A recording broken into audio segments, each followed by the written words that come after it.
खुलुमबाय लोगोफोर, नोंथांमोनखौ बयखौबो गिबियावनो आंनि चेनेलाव बरायग्रोनानै लाबाय।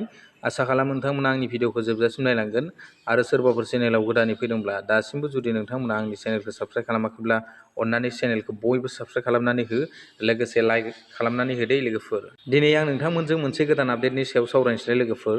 दिनैनि आपडेटआनो जादों प्रधान मन्त्रि आवास योजना PMAY-G नि जाय न' मोनगिरि बा जायनि न'खराव सिगाङाव न' मोनाखै दै बिथांमोननि थाखाय मोनसे गोजोनथाव खौरां होननानै बुंनो नांगोन आरोना लोगोफोर। नोंथांमोननि एरियायावबो दा जाय बिथांमोना सिगांफोराव प्रधान मन्त्रि आवास योजनानि न' मोनाखैमोन आरोना जाय बिथांमोननि न'खराव बे प्रधान मन्त्रि आवास योजनानि न'खौ मोननो हायाखैमोन दै बिथांमोननि थाखाय जिअ टेकिं मोनसे सार्भे सोलिफिनबाय दं दै लोगोफोर। नोंथांमोननि एरियायावबो बे जिअ टेकिं सार्भेया सोलिगोन ना सोलियाखै एसे खौरां लाबानो जाबाय। आरो सिगाङाव जाय बिथांमोना बेवहाय जिअ टेकिं खालामनो थालांदों दै लोगोफोर, जिअ टेकिं खालामनो थालांदों बिथांमोनहा नैबे दा गोदानै जिअ टेकिं खालामग्रा जाय बिथांमोना स्टाफ लेभेलनि खामानि मावबाय दं दै बिथांमोना दा बे जिअ टेकिं खालामनाय लेभेलाव खामानि मावबाय दं बिथांमोनाव एसे खौरां लाबानो जाबाय। जाय बिथांमोना सिगाङाव थालांदोंमोन आरोना जिअ टेकिं खालामनो, नोंथांमोना नैबे दा सोलिबाय थानाय जि जिअ टेकिंनि हाबाफारि बेवहाय नोंथांमोना जिअ टेकिं खालामनानै लाबानो जाबाय आरोना लोगोफोर। अब्लानो नोंथांमोना प्रधान मन्त्रि आवास योजनानि न'खौ मोनगोन दे लोगोफोर, नङाब्ला नोंथांमोनहा प्रधान मन्त्रि आवास योजनानि न'खौ मोननो हानाय नङा। मानो होनब्ला नोंथांमोननि न'खराव जुदि जिअ टेकिं जायाब्ला, जिअ टेकिं जाब्लासो नोंथांनि न'खराव मा दं मा गैया, नोंथांनि न'खराव साख्रि दंना गैया, न'आ माबायदि, बेफोरखौ गासिबो फुरा डिटेल्सखौ बिथांमोना जिअ टेकिंआव माने लिरनानै लाङो आरोना लोगोफोर। अब्लासो नोंथांमोनहा बे प्रधान मन्त्रि आवास योजनानि न'खौ मोननो हायो दे लोगोफोर, नङाब्ला नोंथांमोना बे प्रधान मन्त्रि आवास योजनानि न'खौ मोननो हानाय नङा। बेनि गेजेरावनो जायफोर बिथांमोना सिगाङाव एप्लाइ खालामनो थालांदोंमोन आरोना लोगोफोर, नोंथांमोना एसे खौरां लाबानो जाबाय। आरो जाय बिथांमोननिया सिगाङाव जिअ टेकिं जाखांबाय बिथांमोननियावबो खनसेबाव आरो जिअ टेकिं माने खालामफिनदों आरोना। बे जिअ टेकिं खालामग्रा जाय बिथांमोन माने स्टाफफोर दङ बिथांमोना दा हाबनानै माने न'खर न'खर जिअ टेकिं खालामफिनदों आरोना लोगोफोर। बे खामानिया जाफिनबाय दङ लोगोफोर। नोंथांमोनाबो जिअ टेकिं खालामाखैब्ला खालामनानै लाफिनबानो जाबाय आरो लोगोफोर। आं बेखौ नोंथांमोननो फोरमायहरखाबाय। दानिया नोंथांमोनहा बे प्रधान मन्त्रि आवास योजनानि न'खौ मोननो थाखाय मा मा डकुमेन्ट्स नांगोन आरो बेजों लोगोसे नोंथांमोनहा बेसेबां बाजेटसोनि माने नोंथांमोना बेवहाय न'खौ मोननो हागोन बेखौ आं नोंथांमोननो एसे फोरमायहरनोसै आरोना लोगोफोर।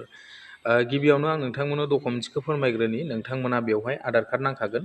आधार कार्ड थायोब्लासो नोंथांमोना बे प्रधान मन्त्रि आवास योजनानि न'खौ मोननो हाखागोन आरोना लोगोफोर। जाय व्यक्तिनि नामाव न'खौ मोनगोन बिथांनियाव आधार कार्ड थाथारनांगोन। दानि जुगावथ' मेक्सिमाम बयनावबो 100आव 95-96%सोआनो माने आधार कार्ड दंखाजोबो नालाय लोगोफोर, नोंथांमोना बेवहाय आधार कार्डखौ जेबो सिन्था खालामनांगौ गैथ'ला आरोना।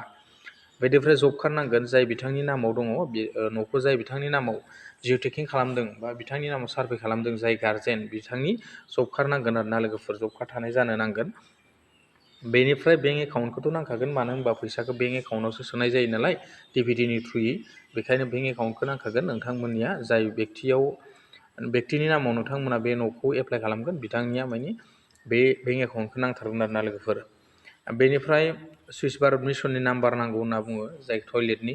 मानो होनबा जोंनि एरियायावथ' दा टयलेट मोनैया गोबां दंखायो, बहा सुइस भारत मिसननि नाम्बार मोननो, बेखौ गैलायाबाबो जेबो जानाय नङा, जेबो नङा दे लोगोफोर। बेनिफ्राय नोंथांमोनहा मा नांबावगोननो, नोंथांमोननियाव रेशन कार्ड नांथारगोन। बेवहाय बिथांमोना रेशन कार्डखौ लिरनानै होआखै दे लोगोफोर, बे फुराना आपडेट नालाय लोगोफोर। दा बेवहाय गोदानाव नोंथांमोना रेशन कार्ड नांथारगोन आरो रेशन कार्ड गैयाब्ला नोंथांमोना प्रधान मन्त्रि आवास योजनानि न'खौ मोननो हानाय नङा। मानो होनबा रेशन कार्ड थाब्लासो नोंथांमोना मोनसे न'खरनि एक्सट्रा न'खरनि मोनसे सिनायथिखौ होनाय जायो नालाय, बेखायनो रेशन कार्डखौ नांथारगौ जायो दे लोगोफोर। नोंथांमोननियावबो रेशन कार्ड नङाबा नोंथांमोना बे प्रधान मन्त्रि आवास योजनानि न'खौ मोननो हाखानाय नङा दे लोगोफोर। आं बेखौ नोंथांमोननो फोरमायखाबाय। बेखायनो जायफोरा माने न' मोनाखै सिगाङाव रेशन कार्ड गैया बिथांमोना रेशन कार्ड बानायनायनि खामानिखौ एसे नाजाबानो जाबाय आरोना लोगोफोर। बेनिफ्राय नोंथांमोनहा बेवहाय बेनिफिट्सखौ बेसेबांसोनि मोनगोन बेखौ आं नोंथांमोननो जास्ट एसे फोरमायहरनि आरोना। बेयो फुराना बेनिफिट्स नङा होमबा, नोंथांमोना बेसेबांसोनि न' मोननो हागोन आरो बेसेबां बाजेटसोनि।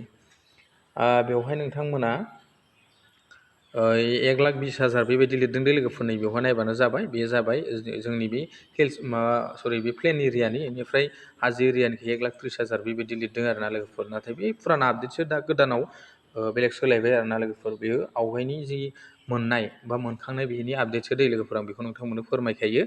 बेनिफ्राय बेवहाय जाय प्लेन एरियायाव थायो रायजो जायो बिथांमोननो 1,20,000, बेनिफ्राय जाय हाजो एरियायाव थायो बिथांमोननो 1,30,000 बेबायदि बेवहाय लिरनानै होदों आरोना लोगोफोर। बेनिफ्राय गभर्नमेन्टआ माने न' लुनो थाखाय नैबेयावहाय साबसिडि सिस्टेमबो माने 2 लाख होयो आरो बेबायदि जुदि नोंथांमोना लानो गोसोबा सोरबाफोर न'खौ एसे फेदेरनो गोसोबा आरोना बेखौ बेवहाय फोरमायनाय दं आरोना लोगोफोर। दा नोंथांमोना मिथिबाय बेसेबांसोनि बाजेट जागोन आरो बेवहाय मा मा डकुमेन्टस नांगौ आरो जिअ टेकिंआ माबायदि सोलिबाय दं बेखौ आं नोंथांमोननो दिनै फोरमायबाय। दा दिनैनि सुंद' आपडेटआ बेखिनियानो होनना बुंनांसिगोन लोगोफोर। बेबायदिनो नेक्स्ट आपडेटआव लोगो मोनबाय थागोन। अननानै नोंथांमोना नेक्स्ट आपडेटआव लोगो मोनबाय थानो थाखाय चेनेलखौ गिबियावनो साबस्क्राइब खालामनानै लादो आरो लोगोसे लाइक आरो शेयार खालामना होदो लोगोफोर। गोजोन्थों, थेंक इउ, बाय बाय। जै बर' हारिनि जै।